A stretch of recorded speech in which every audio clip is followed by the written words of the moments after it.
Barron Trump, a young man with an aura of quiet confidence, strolled down the street, a cup of hot chocolate in hand. It was his first solo trip to Europe, a gift from his father, Donald Trump, who believed it was time for his son to see the world on his own. Dressed in a stylish coat and scarf, Barron exuded a sense of calm maturity beyond his years. As Barron approached the corner, the man looked up, his weary eyes locking onto Barron's gaze. "Spare a dollar, young man?" he asked, his voice raspy yet polite.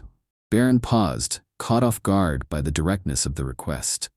His upbringing had taught him to be wary, but his heart whispered a different story. He crouched down to the man's level, observing the humanity in those tired eyes. "What's your name?" Barron asked softly. "Name's Henry," the man replied, surprised by the question. "Used to be someone, now I'm just—" He gestured vaguely to his surroundings. "Everyone is someone," Barron said, reaching into his pocket. He pulled out a crisp euro note and placed it gently into Henry's trembling hands. "This isn't much, but maybe we can do better." Henry's eyes filled with a mix of gratitude and disbelief. "Why would you want to help someone like me?" "Because everyone deserves a chance," Barron replied. "How did you end up here, Henry?"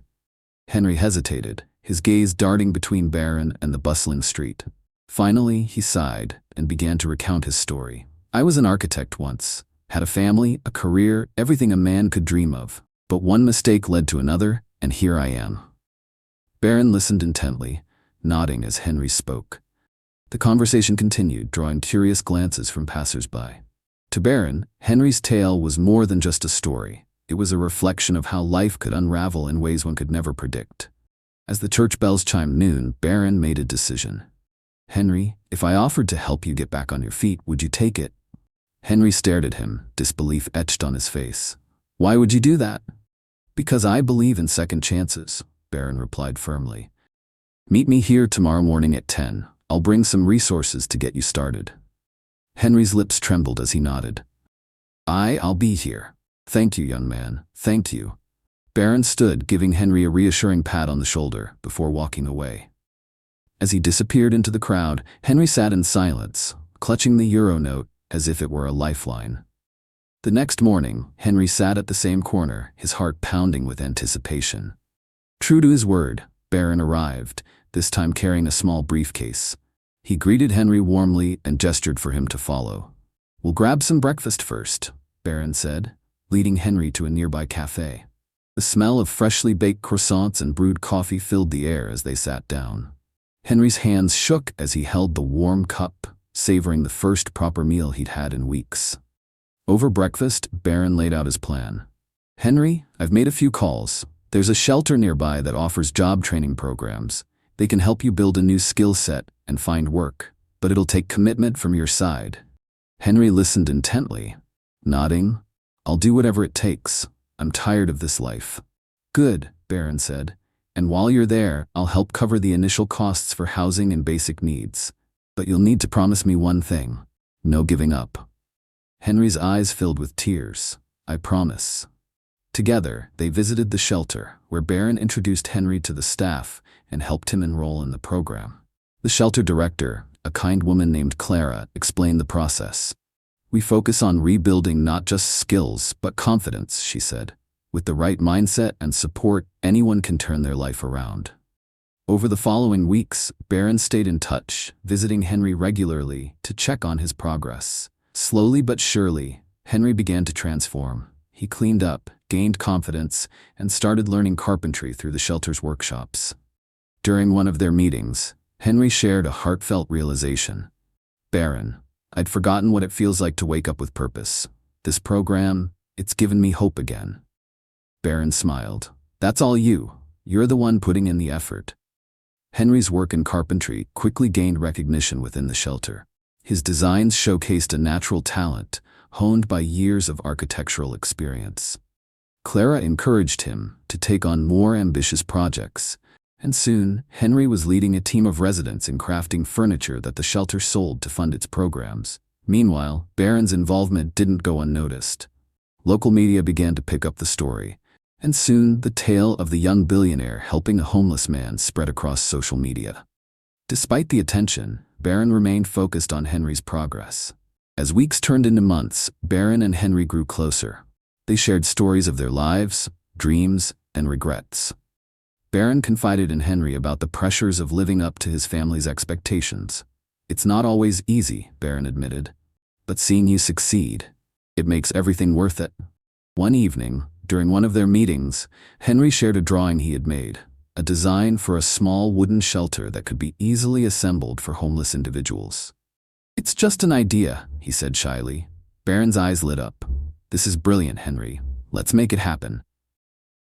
Together, they presented the design to Clara and other members of the shelter. The response was overwhelmingly positive. With Barron's financial backing and Henry's expertise, they set out to build the first prototype. The project faced challenges. Securing materials, assembling a team, and navigating city regulations were all daunting tasks. But Henry's determination and Barron's resources proved to be a powerful combination. They worked tirelessly, often late into the night, refining the design and building the shelter. By the time the prototype was complete, word of the project had spread beyond Paris. Charitable organizations and local governments expressed interest in adopting the shelters for their communities. Henry's dream was becoming a reality. One particularly memorable moment came when Henry received a letter from a family who had used one of the shelters during a difficult time. "Your shelter gave us a safe place to stay," the letter read. "Thank you for giving us hope." Henry showed the letter to Barron, tears streaming down his face. "This makes it all worth it," he said. Barron nodded. "It's just the beginning, Henry." Months later, Henry stood on a stage at a community event addressing a crowd. His voice, once filled with uncertainty, now carried a tone of confidence and gratitude. Behind him was a prototype of his wooden shelter, a tangible symbol of his journey from despair to hope.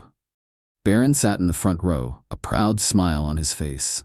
As Henry spoke about his experience and the importance of giving back, the audience erupted into applause.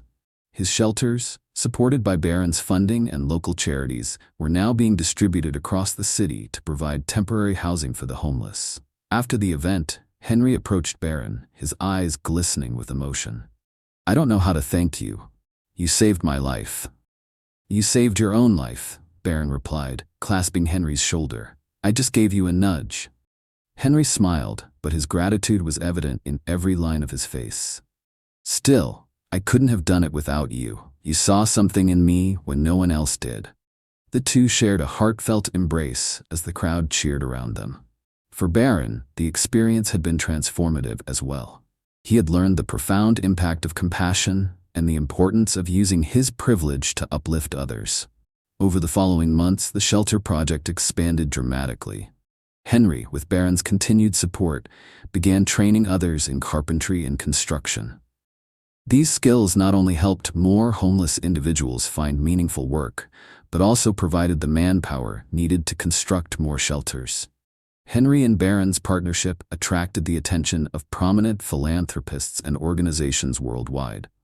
Donations poured in, and Henry found himself becoming a spokesperson for the initiative. He traveled to cities across Europe, sharing his story and inspiring others to take action. On one memorable trip to Berlin, Henry gave a speech to an international conference on urban housing solutions. He stood before hundreds of policymakers, architects, and social workers, describing the ripple effect of a single act of kindness. "When Barron gave me that $1, he didn't just help me survive another day. He gave me the opportunity to dream again." The audience gave him a standing ovation, and many approached him afterward, eager to implement similar initiatives in their own communities. Henry's journey had become a global inspiration. Meanwhile, Barron quietly continued his involvement, never seeking the spotlight. He often visited construction sites, speaking with workers and volunteers. One day, a young boy approached him, holding his mother's hand. "Thank you for helping us," the boy said shyly.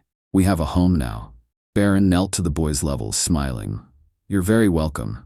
Just remember, you're going to do great things too someday." As the years went by, the shelter project evolved into a broader movement. Henry and Barron launched an organization dedicated to providing sustainable housing and job training to vulnerable populations. They called it Second Chances, a name that encapsulated the spirit of their mission.